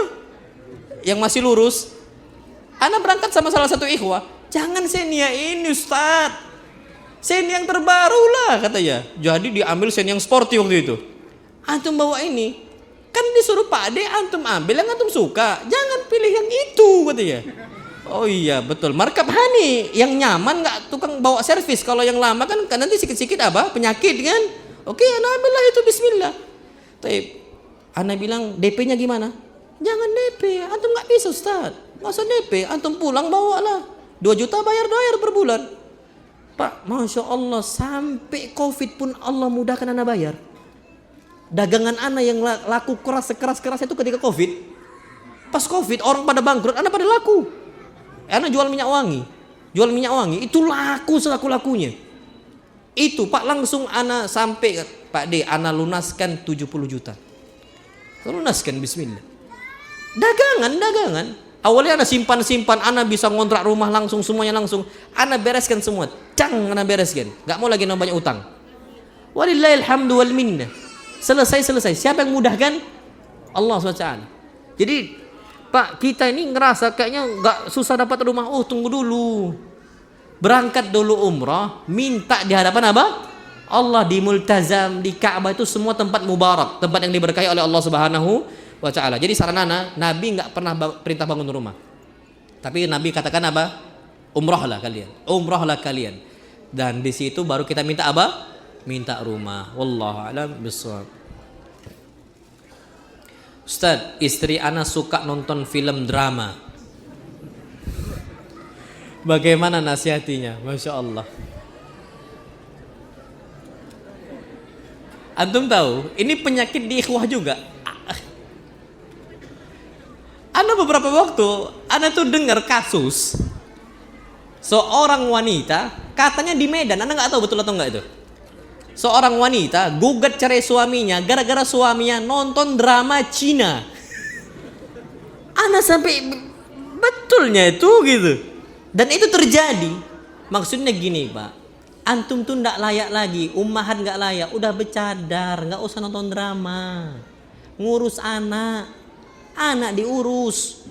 Apa kabar ibunya Imam Syafi'i? Apa kabarnya Syafi'i kalau ibunya suka kayak gitu? Suka hal sia-sia, main musik dan sebagainya. Musik di zaman Imam Syafi'i udah ada, hiburan di zaman Imam Syafi'i udah ada. Tapi kenapa Syafi'i jadi Syafi'i? Karena sibuk ngurusin apa? Anak. Masya Allah. Jadi, dan drama ini itu kita nonton film. Kalau laki-laki sekarang nonton bola lah, udah nonton bola. Antum nonton bola, babak pertama berapa menit? 45 menit. Babak kedua berapa menit? 45. Total berapa menit? 90 menit atau 1,5 jam. Kan? Belum lagi extra time. Waktu tambahan berapa menit? Tambahkan aja. Itu Pak lalai. Apa faedah yang bisa antum ambil? Manfaat yang bisa antum ambil setelah nonton bola apa?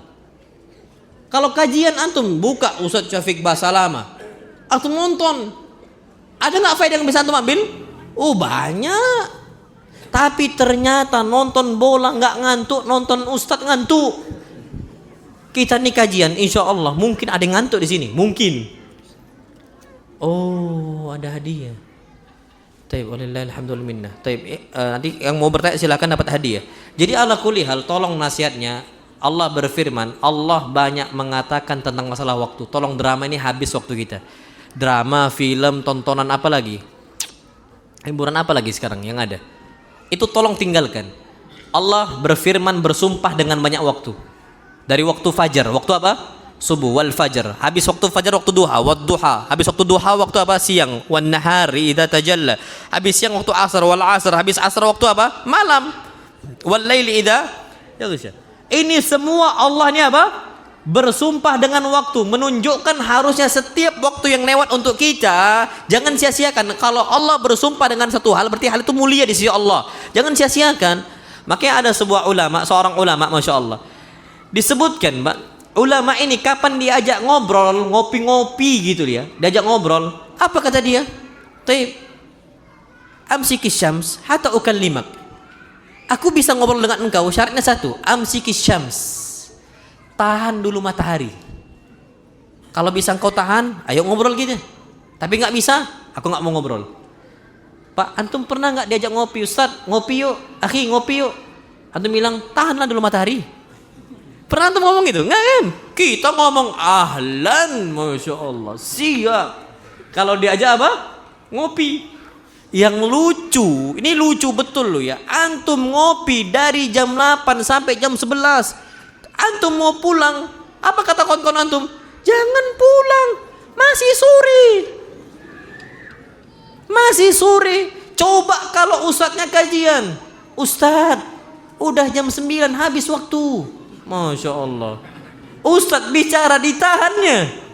Tapi kalau ngobrol di kopi, masya Allah, warung kopi nggak pernah ditahan. Ini manusia. Dan itu terjadi. Makanya masya Allah ada satu ucapan Al Khalil ibn Ahmad. Beliau mengatakan, "Athqalu sa'ati alayya sa'atun akulu fiha." Waktu yang paling berat bagi saya itu waktu makan. Kalau kita waktu yang paling kita senangi waktu apa? Makan. Nggak usah barometernya antum, santri barometernya. Santri ini kan dekat dengan ilmu. Kapan datang waktu istirahat? Apa kata mereka? Ustadz, habis waktu kami mau istirahat, mau makan. Itu santri. Apalagi orang awam. Makanya kalau antum nggak percaya, antum buat kajian, buatlah setelahnya makan-makan. Insya Allah rame. Insya Allah apa? Rame. Kalau ada apa? To'am. Kalau ada makanan. Tapi kalau nggak ada makanan nggak bisa. Makanya saran anak, tolong habis ini jangan dihabiskan waktu, uruslah istri, uruslah suami, uruslah anak-anak. Janganlah kayak gitu. Udahlah habis waktunya dan sia-sia. Dan ingat, anak itu investasi atau aset kita di alam akhirat kita, jangan disia-siakan. Namullahu a'lam bissawab. Baik, ada yang nanya? Fadhol, baik. Anak kasih hadiah. Oh, ada lagi.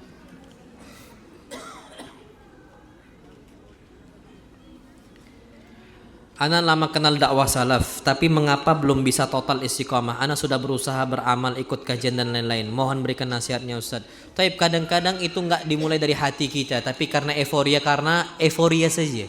Karena rame-ramean saja. Dan ini penyakit di mana-mana. Tolong antum kajian tuh jangan karena rame. Oh, Ustadz Fulan ramai. Ustadz kajian rutinnya nggak pernah datang. Itu kenapa euforia? Akhirnya kenal dakwah sunnah itu udah lama. Nggak bisa-bisa istiqomah sebabnya karena euforia. Dan kemudian yang kedua, tolong jangan pesimis. Tapi apa? Optimis. Antum bisa istiqomah, harus optimis. Insya Allah itu yang bisa membuat kita apa? Istiqomah. Karena banyak orang tuh pesimis. Kayaknya susah di manhaj salaf ini, dakwah sunnah ini kayaknya berat. Akhirnya antum berat. Ini sekarang kan gitu, merasa berat akhirnya apa? Berat untuk istiqomah. Nggak usah jauh-jauh. Di sini ada nggak kajian rutin bahasa Arab? Ada nggak? Ini di mana si Rampah kan? Kabupaten apa nih? Serdang Bedagi. Toib, ada nggak kajian bahasa Arab? Masa nggak ada? Ada lah. Toib, antum 2 tahun belajar bahasa Arab, rata-rata insya Allah ikhwan tuh bisanya cuman mas muka. Hal anta talibun? Kaifa haluka? Gitu-gitu aja. Kenapa gitu-gitu aja? Antum pesimis. Antum apa? Pesimis. Belum apa-apa antum udah bilang bahasa Arab ini susah. Ya karena antum bilang susah. Aslinya bahasa Arab itu apa? Mudah. Dan terus juga penyakit memang di ikhwan ya, mau sampaikan, nggak dipraktekkan. Antum percuma ngomong miknasatun sapu.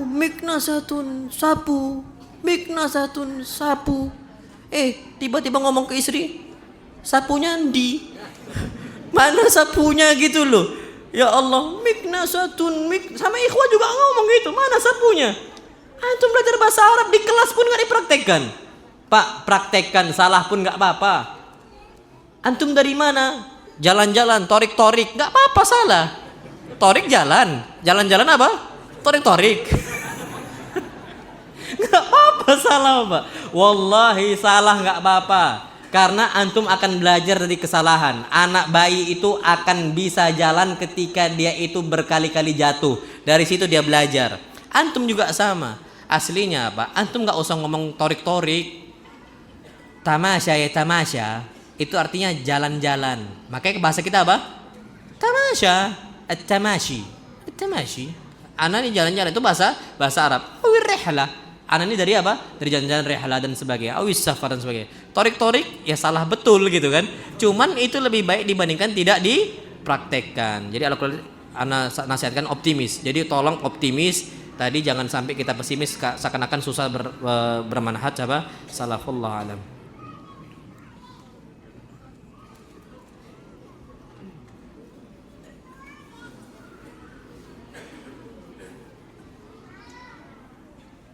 Assalamualaikum warahmatullahi wabarakatuh. Apakah anak dari keponakan itu mahram kita? Ayo keponakan. Baik, fadhal yang lain. Dia itu jatuhnya itu ibnu al-akh. Termasuk apa? Termasuk mahram kita. Fadhal yang lain silahkan. Bapak, kakeknya kakek, bapaknya kakeknya kakek, mahram. Kalau ada. Nah, mahram. Fadhal yang lain silahkan. Ada hadiah yang nanya, fadhal. Ayo fadhal. Ya, silakan. Entah Ustaz. Bismillah, Assalamualaikum warahmatullahi wabarakatuh. Waalaikumsalam warahmatullahi wabarakatuh. Ahsanallahu ilaikum wa barakallahu fikum ya Ustaz. Allah ya barik fik. Ini soal, anak punya pertanyaan. Berikan kami nasihat tatkala acara-acara seperti ini kami bisa menghadirinya Ustaz. Tabligh akbar, sesibuk apapun kita bisa menghadirinya. Sejauh apapun kita bisa menghadirinya. Tapi tatkala kajian rutin yang kami buat di kampung-kampung itu susah Ustaz untuk menghadirinya. Berikan nasihat kepada kami Ustaz, barakallahu fikum. Tawfiq barakallah. Wallah ini satu hal yang bagus sekali. Antum tahu ada satu hadis Nabi kita Muhammad SAW beliau mengatakan ahabbul a'mali ilallah adwamuha wa in qalla. Amalan yang paling dicintai oleh Allah amalan yang berkesinambungan yang rutin. Ana ulangi. Yang apa?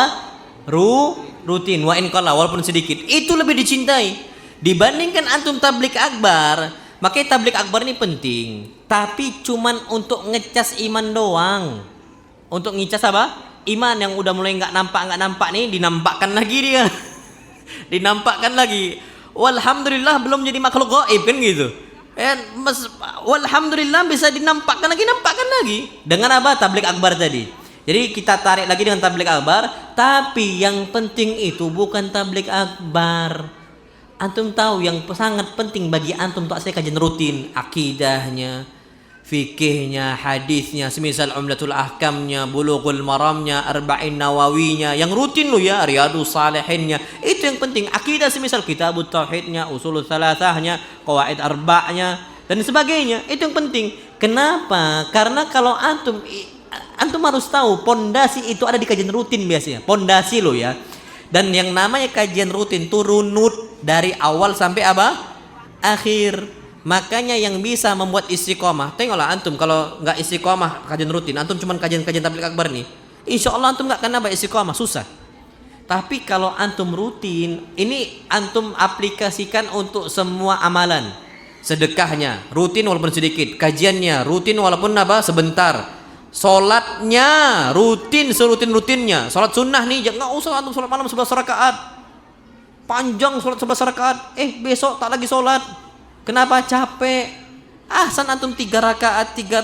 Kalau berat 3 rakaat, 1 rakaat sampai terusnya. Itulah kenapa gini, Pak. Karena dengan rutinitas itu membentuk karakter. Antum tahu orang bisa rajin royal ngasih itu karena dia rajin ngasih walaupun sedikit. Ana sering sampaikan, Pak, harta itu nggak bisa merubah watak seseorang. Tidak bisa merubah karakter seseorang. Tapi yang namanya harta itu memperjelas karakter seseorang. Antum tahu ada orang kaya tapi meditnya naudzubillah. Wih, pelitnya itu enggak ketulungan.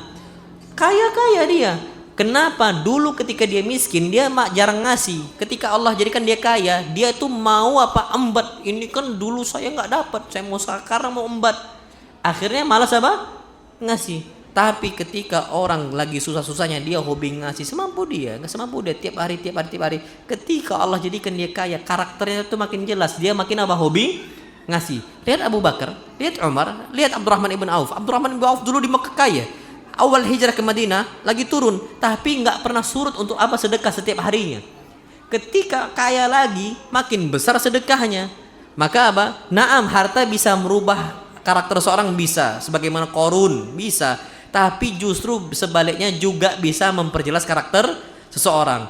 Jadi intinya kalau antum mau berubah, terbentuk karakter yang baik, makanya ada di orang-orang barat tuh nulis kitab buku itu habit, itu kan tentang apa? Habit itu kebiasaan yang dikerjakan setiap hari yang bisa membentuk apa? Karakter. Ternyata itu dijelaskan oleh Nabi kita Muhammad sallallahu alaihi wasallam. Jadi tolong mulai sekarang kajian rutin itu penting. Kajian tabligh akbar itu penting, tapi yang lebih penting kajian apa? Rutin. Kalau antum mau istiqomah ya, kalau antum mau apa? Istiqomah. Nah, jadi seperti itu. Wallahu taala alam, a'la wa alam. Fadhal yang lain silakan. Fadhal Ustaz. Kasih ke beliau. Fadhal. Yang lain tafadhal. Assalamualaikum Ustaz. Assalamualaikum. Nah, Pak. Seperti Ustaz bilang tadi, mohon izin bahwasanya kita untuk menjaga ketakwaan itu kan dengan menuntut ilmu. Ya Ustaz.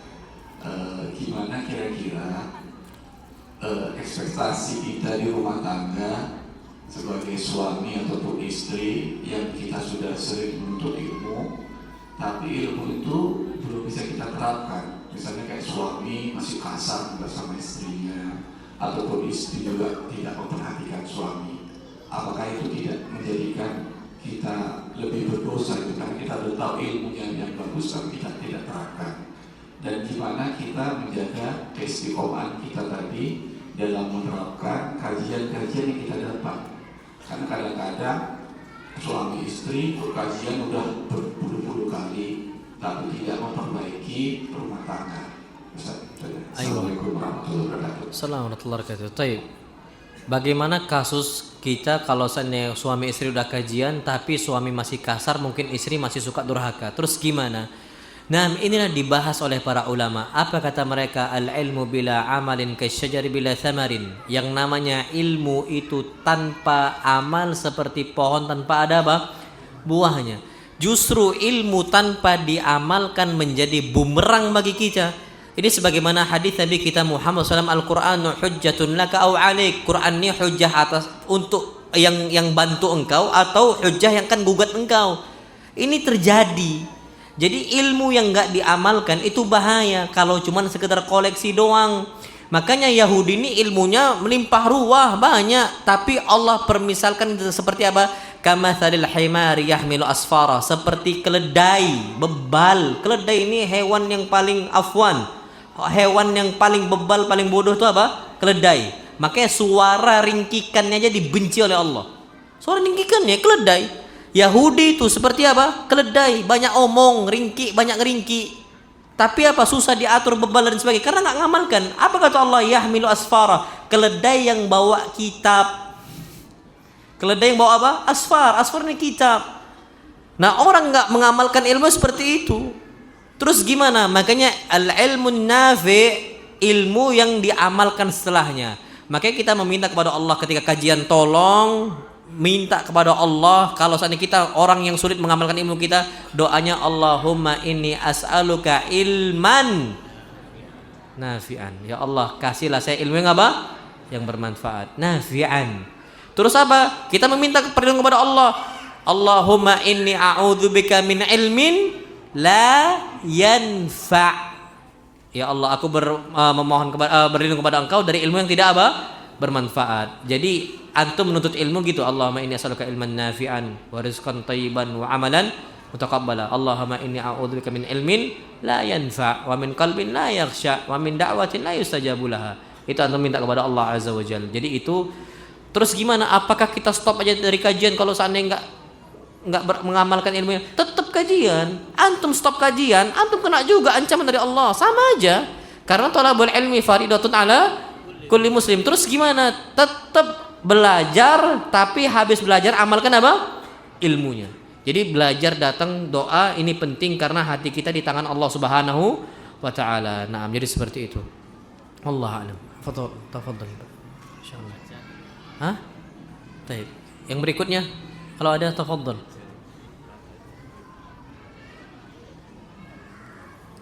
Ini udah jam 9 nih. Antum udah ngantuk belum? Udah ya? Kita tutup ya? Baik, kita tutup. Ini udah waktunya jam 9. Antum juga bawa anak-anak dan ana bersyukur asykurukum wa asykurul ikhwah alladzina sa'adun, yang mereka sudah bantu ana semua di sini karena kalau bukan karena Allah kemudian karena antum, ana ya nggak bisa dakwah gitu. Karena antum yang bantu ana, pertama dari Allah Subhanahu wa taala, kemudian dari Allah Subhanahu wa taala. Dan mudah-mudahan Allah Subhanahu wa taala perjumpakan kita di lain waktu dan di lain kesempatan, amin ya rabbal alamin. Dan ana berharap di akhir majelis ini kita dijumpakan oleh Allah dengan Nabi kita Muhammad sallallahu alaihi wasallam sehingga kita bisa melihat wajahnya Allah Subhanahu wa taala di surganya nanti. Aku ma tasma'un, yang benar datang dari Allah Azza wa Jal, yang salah datangnya dari anak pribadi syaitan. Dan ana memohon maaf kalau ana ada salah ucap, salah mengucapkan satu patah dua patah kata, ana mohon maaf karena manusia ini tempatnya salah dan juga alpa. Yang salah datang dari ana dan juga syaitan, dan ana berlindung dari kesalahan tersebut. Subhanakallahumma wa bihamdika asyhadu an la ilaha illa anta astaghfiruka wa atubu ilaik. Assalamualaikum warahmatullahi wabarakatuh.